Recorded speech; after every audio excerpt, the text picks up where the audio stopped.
का बालक ही कंस नहीं था, इसलिए नहीं कंस था।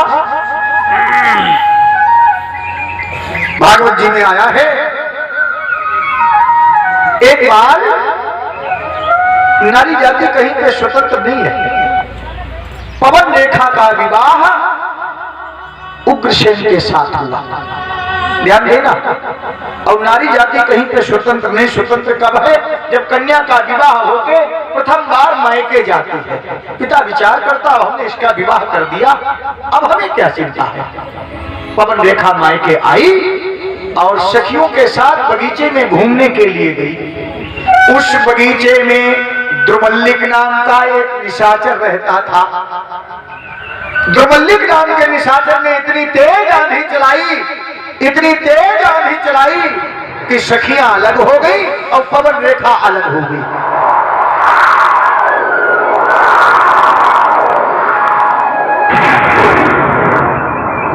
एक सती का सतीत्व भंग किया है द्रुमल्लिक नाम के निशाचर ने। आंधी बंद हुई, पवन रेखा ने कहा, दुष्ट, मैं तुम्हें श्राप दे दूंगी। द्रुमल्लिक हंसने लगा, अब तुम श्राप नहीं दे सकती हो, लेकिन इस गर्भ से जो बालक होएगा उसे तीनों लोकों में नारायण के अलावा कोई नहीं मार पाएगा, ये वरदान देते हैं तुम्हें। द्रुमल्लिक ने कहा। धीरे धीरे गर्भ का समय पूर्ण हुआ। पूर्ण होने के बाद में जैसे ही कंस पैदा हुआ है, कंस की पैदाइश में हड्डी और खून की बरसात हुई है। गांव के पास श्रगालों ने रोना प्रारंभ किया है। ऐसे महान अपशकुन, और कंस ही नहीं, एक से एक प्रतापी निशाचरों का प्राकट्य हो चुका था। एक हिंदी के कवि ने लिखा है, अरे प्रकटे थे मूर्तिमान पापी और पापों की घोर अंधेरी में,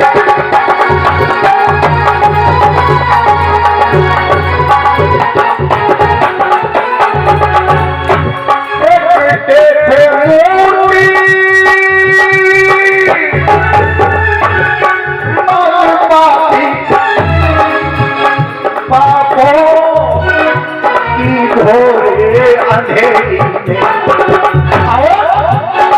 इस ओर मगध में जरा सिंधु शिशुपाल उधर जगते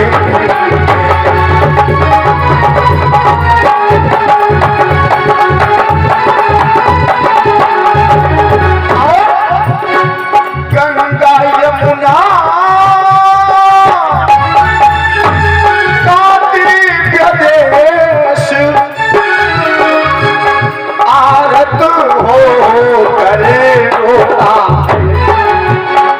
भूमंडल से सुरमंडल तक जब जुर्म कंस का होता,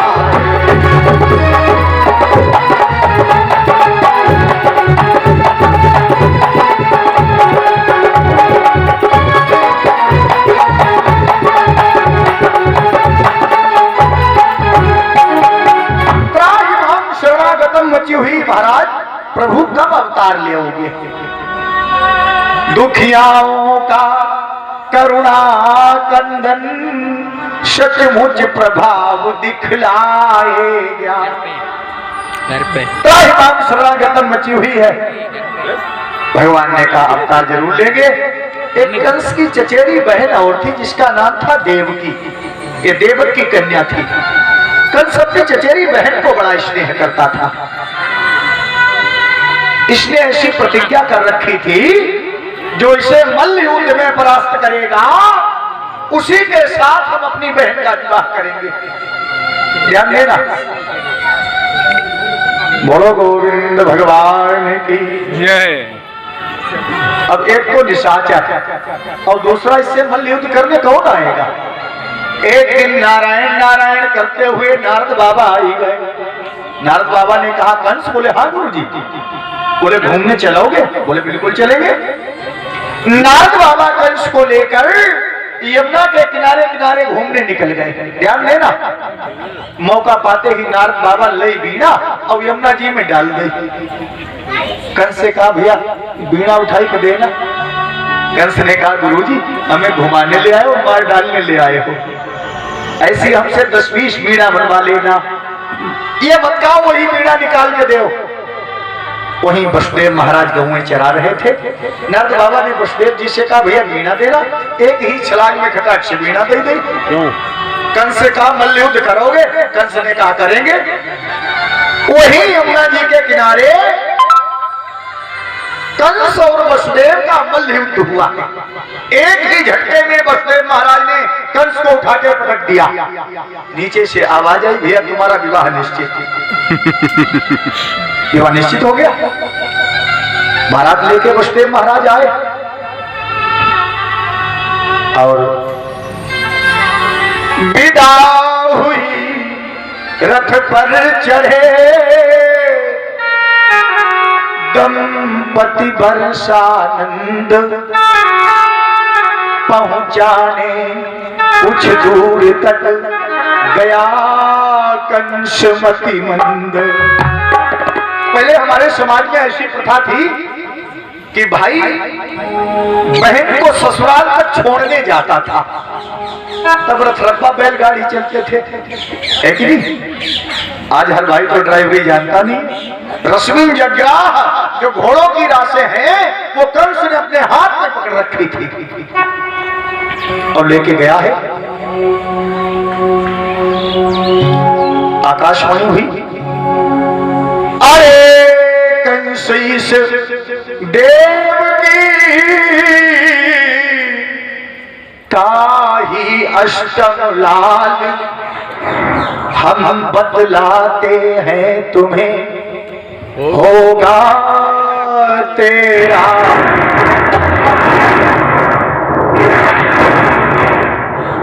आज जैसे ही आकाशवाणी हुई है, खींचा रथ से बहिन को, केश पकड़ तत्काल। जहां जहां पर नारी जाति के बाल पकड़े गए वहां वहां विनाश ही हो गया। भैया द्रौपदी के बाल दुशासन ने पकड़े थे, विनाश हो गया कि नहीं हो गया? अब इधर मैया देवकी के बाल कंस ने पकड़े हैं। खींचा रथ से बहिन को, केश पकड़ तत्काल, आया खड्ग निकाल कर छाती पर चांडाल। आज जैसे ही तलवार लेके आया है और जो तलवार उठाई है, तलवार लेके दौड़ा है। वसुदेव महाराज ने कहा भैया बात बताओ। कहा इसके 8वें बालक के द्वारा हमें भय है। वसुदेव महाराज बड़े प्रसन्न है। अरे मेरे 8 बालक होंगे। 8 बालक वही प्रसन्नता है जो चक्रवर्ती राजा दशरथ को हुई थी जब श्रवण के माता पिता ने श्राप दिया था, पुत्र के शोक में प्राण त्यागती हूं मैं, पुत्र के शोक में राजा तू भी मरे। राजा दशरथ कहने लगे माता काश तेरा श्राप ही मेरे लिए वरदान हो जाए, मेरे तो कोई संपूर्ण बालक ही नहीं है। आज वही प्रसन्नता है। अरे मेरे 8 बालक होंगे। जो तलवार लेके कंस आगे बढ़ा है देवकी की तरफ, वसुदेव कहने लगे भैया अभी अभी हमने 7 वचन लिए हैं, अगर तलवार चलाओगे हमसे देखा नहीं जाएगा। कंस कहने लगा ये मैं पहले से ही जानता था। नहीं देख सकते अगर तो आंखें लो फोड़ी, इतना कहकर दुष्ट ने दीनी खड्ग है मोड़। झपटा वहां वसुदेव पर,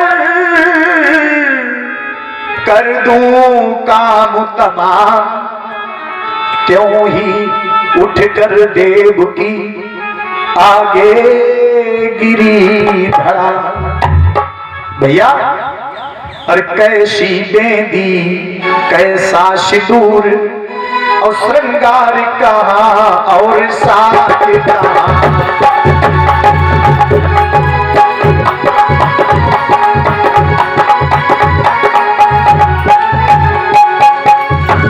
कैसी बेदी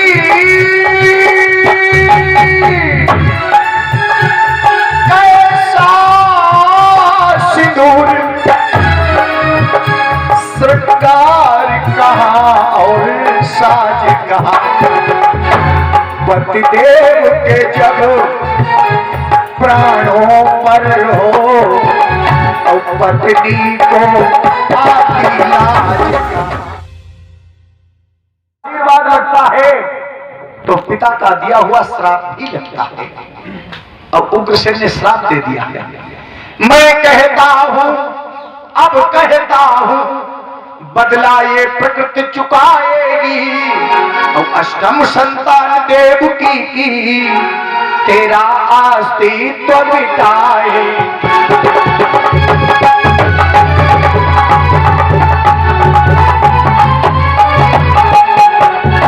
अष्टम संतान देव की तेरा अस्तित्व मिटाए।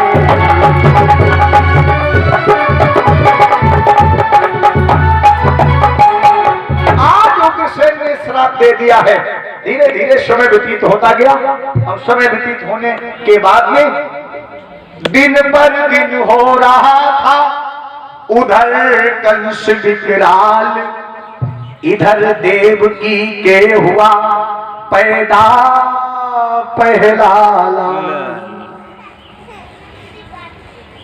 बोलो गोविंद भगवान की जय। राम जी है या राम जी तुम इधर आओ। बोलो गोविंद भगवान की जय। लला आई जा बेटा।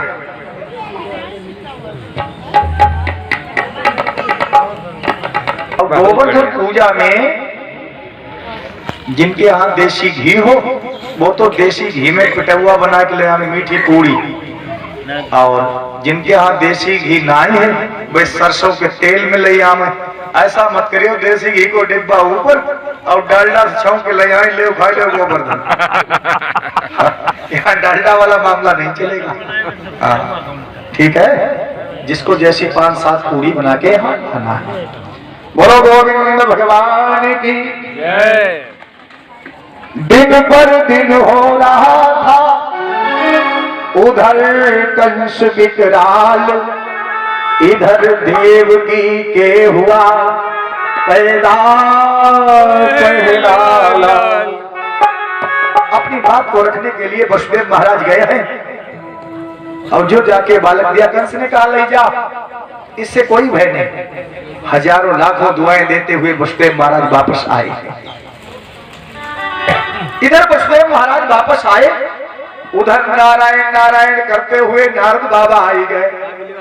नारद बाबा ने कहा कंस, बोले हाँ गुरु जी। बोले आज बड़े प्रसन्न नजर आ रहे हो। बोले हाँ गुरु जी, आज हमारे यहाँ प्रथम भांजे ने जन्म लिया। बोले तुम तो कहते भांजे के द्वारा मृत्यु है। कंस कहने लगा गुरु जी वो पहले भांजे से नहीं 8वें से है। नारद बाबा ने गोलाकार खींचा और उसमें 8 लाइनें खींच दी। अब बताओ कौन सी पहले? कंस का सिंहासन पहले नीचे उतरा। इसमें पहली कौन है, वो 8वीं कौन है? विनाश काले विपरीत बुद्धि, सब पहली हुई और सब 8वीं हुई। गया वसुदेव से बालक मांगा नहीं, बालक का हाथ पकड़ के खींचा और इसने पत्थर पे वसुदेव जी के सामने ही पटक दिया। ये प्रथम पिता ऐसे रहे जो अपने बालक की मृत्यु अपनी आंखों के सामने देख रहे हैं। अल्लाह देखो राम जी, खाली उस बाल्टी में टॉफियां ही करना, सब अकड़म तकड़म कर लियो बटीवे में नहीं, बिस्कुट है नहीं डरते वैसे बांट दीजिए। बोलो गोविंद भगवान की जय। अगर खोलना अलग पैकेटों में ही रहने देना, नहीं फूट फाट जाएंगे। बोलो राधा कृष्ण भगवान की कहने का अभिप्राय, धीरे धीरे वसुदेव महाराज की 6 संतानों को कंस ने मार दिया। 7वां जैसे ही नंबर आया, बलराम जी आने वाले हैं। भगवान श्याम सुंदर विचार करने लगे, ये ठहरे गरम दल के नेता, अगर कंस इन्हें मारेगा ये वही उखाड़ पुछाड़ करने लगेंगे। इसलिए भगवान श्याम सुंदर ने योग माया को याद किया है। ये योग माया तू मेरे 2 काम कर दे, हम तेरी 9 नामों से पूजा करवाएंगे। 2 काम कौन से? पहला काम बताया है मैया देवकी के उदर से गर्भ को खींच के मैया रोहिणी के गर्भ में पहुंचा दे। और दूसरा काम बताया है जब हमारा अवतार हो तो कन्या बन के नंद यशोदा के यहाँ लेट जाना। अब पूजा करवाएंगे नहीं, पूजा करवाई है। प्रथमम शैलपुत्री च द्वितीयम ब्रह्मचारिणी तृतीयम चंद्रघंटेति कूष्मांडेति चतुर्थकम पंचकम स्कंदमातेति षष्ठम कात्यायनीति च सप्तमं कालरात्रिश्च महागौरीति चाष्टमं नवमं सिद्धिदात्री च नवदुर्गा प्रकीर्तिता। यही 9 नामों से पूजा करवाई है। आज जैसे ही 7वां गर्भ नष्ट हुआ है, कंस कहने लगा कम से कम एक हत्या को हाथ से बची। और जैसे ही 8वें गर्भ की तैयारी हुई, डबल हथकड़ी बेड़ी, डबल पहरेदार, डबल ताले, सब कंस ने डबल व्यवस्था कर दी। यहीं से भागवत जी में हर जगह क्यों लग के आया है, बुधवार को अवतार क्यों? ध्यान देना, माताओं के बड़े मतलब की बात है। देखो क्यों क्यों को कथा पर ध्यान ना आए, जब बाल्टी कहां जा रही इसे को देखे हैं। बोलो गोविंद भगवान की, बोलो राधा कृष्ण भगवान की। कहने का अभिप्राय, सब कंस ने जब डबल व्यवस्था कर दी, यहीं से भागवत जी में क्यों लग के आया है। बुधवार को अवतार क्यों, अष्टमी तिथि को अवतार क्यों, रोहिणी नक्षत्र में अवतार क्यों, भादव के महीने में अवतार क्यों? आए चलते हैं भादव के महीने में अवतार क्यों। एक बार भादव गए फाल्गुन के यहाँ मेहमानी खाने। ध्यान देना, बड़े मतलब की बात है। फाल्गुन के यहाँ गए, ढोल के बजे, नाच गाना हो, सब नए नए कपड़ा पहने घूमे। 2-4 दिन मेहमानी भादव ने खाई और चले आए। अगली वर्ष भादव के यहाँ फाल्गुन मेहमानी खाने आए, तमाम कीचड़ का हो, कहीं परियास गड़ी जाए। फाल्गुन ने भादव से कहा, भैया तुम बड़े दरिद्री हो, हमारे यहाँ तो देखा था ढोल के बजे, नाच गाना हो। भादव ने जवाब नहीं दिया। दूसरी वर्ष आई, भादव ने एक भी बूंद पानी ही जमीन पे नहीं गिरने दिया। और प्रकृति जब साथ छोड़ती है ना, पत्रकार और वैज्ञानिक कहते हैं वाटर लेवल 20 फीट नीचे चला गया है कि नहीं, और पानी नहीं गिरने दिया। और फाल्गुन के यहाँ मेहमानी खाने गए। अब न कहूं ढोल का ही बजे, न नाच गाना हो, न नए कोई कपड़ा पहने दिखाई पड़े, और सबके मुंह पे 12 बजे दिखाई पड़े। फाल्गुन ने पैर पकड़ लिए, भैया तुम महीना नहीं, तुम महीनों के राजा हो। भाई जब पानी नहीं बरसेगा तो फसल नहीं होगी, और जब फसल नहीं होगी तो ढोल के कहां से बजेंगे, नहीं बजेंगे। इसलिए फाल्गुन ने कहा, भैया तुम महीना नहीं, तुम महीनों के राजा हो। इसलिए भगवान भादव में अवतार लेने वाले हैं। बुधवार को अवतार क्यों? ए बार को बोलो गोविंद भगवान की। इनको पकड़ ले बेटा। बोलो राधा कृष्ण भगवान की। बुधवार को अवतार क्यों? माताओं के मतलब की बात है, ध्यान देना। एक पुस्तक चलती है जात का वर्णन, उसमें दिया है इतवार का जन्मा बालक अविश्वासी हो गए, सोमवार का जन्मा बालक अधिक बोलने वाला होता है, मंगलवार का जन्मा बालक चोर होता है। अब कोई विचार कर रहे होंगे, पंडित जी मेरा जन्म मंगल को हुआ, हमने कहा चोरी करिए ना। उसमें आया है योग लगन तिथि बार ग्रह सकल भय अनुकूल। अगर ये अनुकूल है तो बालक चोर नहीं होगा, और इसमें से अगर एक भी प्रतिकूल है तो बालक चोर जरूर होगा। बुधवार को जन्मा बालक शासन सत्ता तक जाता है। गुरुवार को जन्मा बालक गुरु भक्ति करता है, शुक्रवार का जन्मा बालक रिद्धि सिद्धि प्राप्त करता है, शनिश्चर का जन्मा बालक या तो जन्मते ही मर जाए नहीं 100 वर्ष तक जीता है। इसलिए भगवान बुधवार को अवतार ले रहे हैं। अष्टमी तिथि को अवतार क्यों? ध्यान देना, भगवान मर्यादा पुरुषोत्तम श्री राम जब अवतार ले रहे थे, प्रथमा द्वितीय तृतीय चतुर्थी पंचमी छठ सप्तमी अष्टमी सभी गई, नवमी नहीं गई। भगवान ने नवमी को बुलाया, तुम क्यों नहीं आई? नवमी ने कहा महाराज हम कैसे आते, हम तो रिक्ता तिथि है। तब भगवान श्री राम ने कहा था अरे नवमी हम तुम्ही में अवतार लेंगे। अष्टमी रोने लगी, अष्टमी से कहा रो नहीं, अगला जब हमारा अवतार होगा तो तुम ही में होगा। इसलिए भगवान श्याम सुंदर अष्टमी को अवतार ले रहे हैं। रात्रि में अवतार क्यों? रात्रि के 12 बजे भगवान मर्यादा पुरुषोत्तम श्री राम ने जब अवतार लिया, रात्रि भी गई थी। कहने लगी महाराज हमें अवतार ले, हमें इतना दोष फैल गया है, जितने भी अनलीगल कार्य हैं, चोरी ठगी डकैती सब रात्रि में ही होते हैं, हमें बड़ा पाप छा गया है। भगवान श्री राम ने कहा अरे रात्रि अगला जब हमारा अवतार होएगा तो तुम्ही में होगा। इसलिए भगवान श्याम सुंदर रात्रि के 12 बजे अवतार ले रहे हैं। खैर जो भी रहा हो, डबल हलकड़ी बेड़ी, डबल पहरेदार और सार कंस ने डबल व्यवस्था कर रखी है। और इधर धीरे धीरे समय व्यतीत होता गया। एक दिन मैया देव की तंद्रावस्था में थी। तंद्रावस्था मतलब कुछ सो रही थी और कुछ जाग रही थी। इसी स्वप्न में देव की रही कई क्षण मौन, फिर गद गद कुछ गिरा से बोल उठी तुम कहो। भगवान ने एक चतुर्भुजी मूर्ति दिखाई है।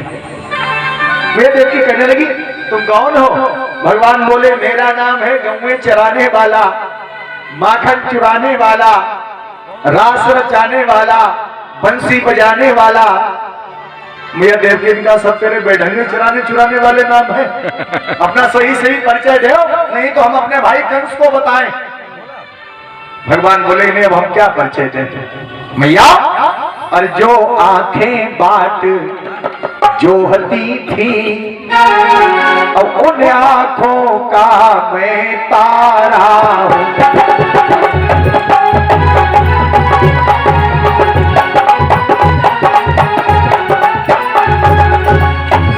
जो आंखें बाट जोहती थी उन मैं तारा हूं।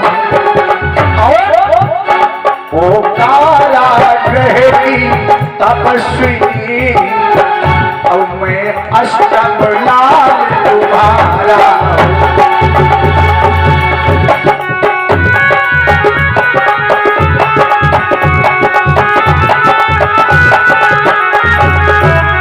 ओ कारागृही तपस्वी अष्टम लाल तुम्हारा।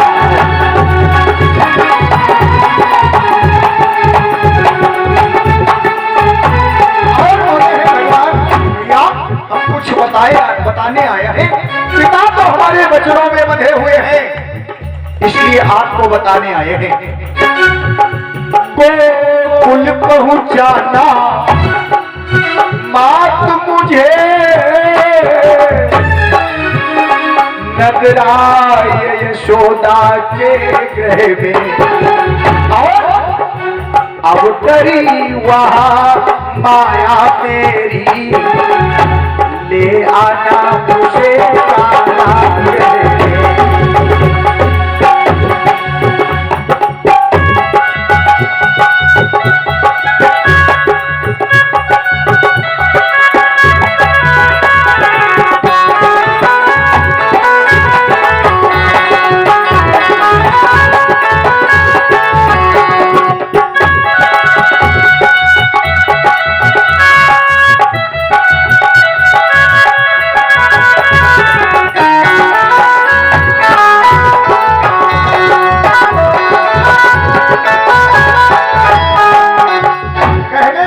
अभिप्राय।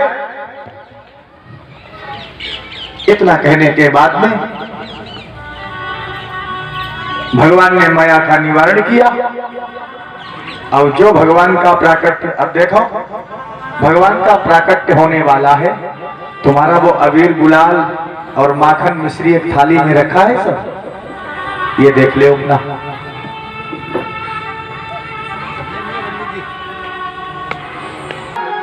कभी श्याम बन के चले आना प्रभु जी चले आना।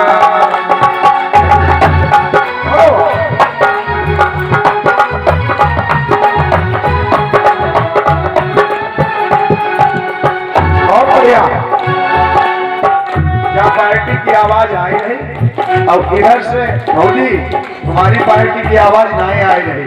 हाँ, जबकि एक से एक प्रतापी योद्धा बैठे हैं, रतन दुबे जैसे प्रतापी योद्धा सिर नीचे डाल के भजन कर रहे हैं।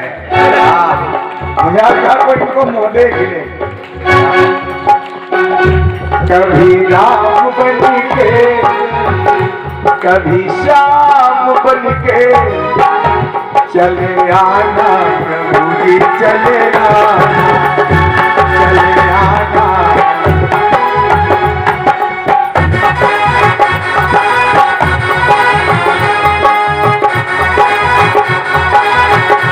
वो में आना प्रभु, और बढ़िया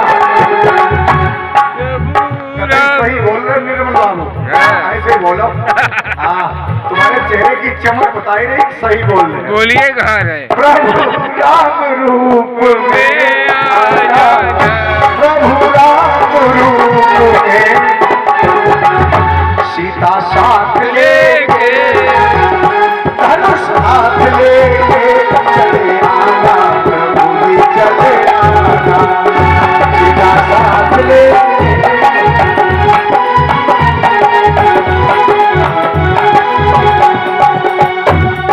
राम बोलो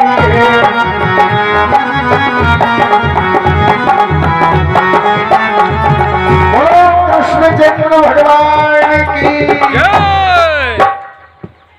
कहने का अभिप्राय, धीरे धीरे समय व्यतीत होता गया। बिटिया राधा वो थाली यहाँ भगवान एक हाथ का स्वरूप बना के मैया देवकी के पास में आके लेटे हैं जेल खाने में। जो लेटे हैं एकदम जेल खाने में प्रकाश हो गया। पहरेदार जो जाग रहे थे वो सो गए। हथकड़ी बेड़ी खुल गई और हथकड़ी बेड़ी खुलने के बाद में ताले खुल गए। अब मैया देवकी कह रही थे किसी ने हमसे ऐसा कहा है गोकुल पहुंचा देना। बस पे महाराज टोकरी ढूंढने लगे। जीर्ण शीर्ण एक टोकरी मिली है, उसी टोकरी में बालक को रखा और जैसे ही बालक को लेके चले हैं एकदम मैया देवकी के आंखों से अश्रु बहने लगे। कहने लगी नहीं पी सके तुम अगर इस मैया का दूध तो गोकुल में चिंता नहीं है गैया का दूध।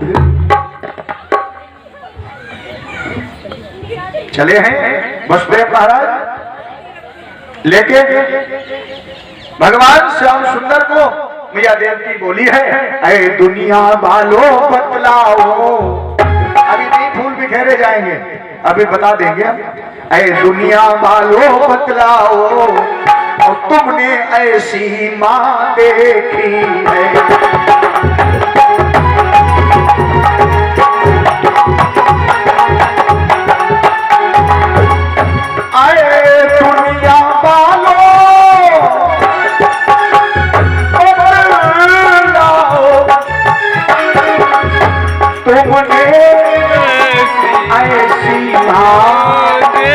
देखी है जो माँ कहलाती है लेकिन और बच्चे को पास रखती है।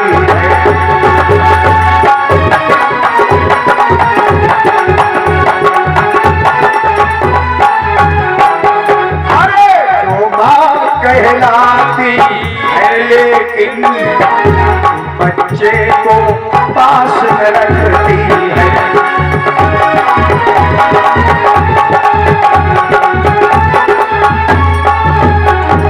आज बसदेव महाराज लेके गए हैं। जैसे ही यमुना के किनारे पहुंचे, यमुना जी ने ऊपर को बढ़ना प्रारंभ कर दिया। यमुना जी ने विचार किया, यद्यपि हमारे किनारे खेलेंगे, कूदेंगे, नाचेंगे, गाएंगे, लेकिन आज प्रथम मिलन है, हम इनके दर्शन जरूर करेंगे। यमुना जी ने ऊपर को बढ़ना प्रारंभ कर दिया। जब गर्दन से ऊपर जल होने को हुआ है, बसदेव महाराज विचार कर रहे हैं यमुना जी पार नहीं हो पाएंगे। और जैसे ही घूमे हैं, शेषनारायण महाराज फंताने खड़े हैं। एक हिंदी के कवि ने और लिखा है, ऊपर जब नीचे जब बिजली का क्रोधा गोकुल का मार्ग दिखाता था, तो ऊपर सहसानन का फन फिर रक्षा करता जाता था। जैसे ही घूमे हैं, शेषनारायण महाराज फंताने खड़े, भाई गति सर्प छछूदर केरी। भगवान ने विचार किया, यमुना जी मानेगी नहीं। भगवान ने बसदेव महाराज के पीछे से पैर लटकाया, आगे से नहीं लटकाया। आगे से अगर लटकाए देते ना तो बसदेव महाराज हड़बड़ा के फेंक जरूर देते। एक घंटा पहले का बालक और इतना लंबा पैर, इसलिए भगवान ने पीछे से पैर लटकाया। जो यमुना जी ने चरणों का स्पर्श किया, जान माल जलम भरे, जल परियों के तुल्य रह गया। बसदेव महाराज विचार करने लगे, ऐसा लगता है हम खरौआ रहुआ चले गए। यमुना जी तो बिल्कुल ठहरी। और रात्रि के समय पहुंचे, दरवाजा बंद था, एक खिड़की के मार्ग से अंदर गए तो वहां कन्या लेटी हुई थी। बालक को लिटाया और कन्या ली, और जैसे ही जेल खाने में आए हथकड़ी बेड़ी लग गई, पहरेदार जाग गए और कन्या आते ही रोई है। एक चीज और है, बोलो गोविंद भगवान की, बोलो राधा कृष्ण भगवान की जय। कन्या आते ही रोई है। जो कन्या रोई, एक चीज और रही, हमारे आपके यहाँ बालक पैदा होता है ना, गर्म पानी के छींटे लगाए जाते हैं। क्यों? इसलिए जगाए जाते हैं कि बालक रोवे और ताकि उसे जमघंटा न पकड़ ले। और लड़की पैदा होती है तब गर्म पानी से छींटे लगाने की आवश्यकता नहीं, तवा बजाने की आवश्यकता नहीं, बंदूक से फायर करने की आवश्यकता नहीं।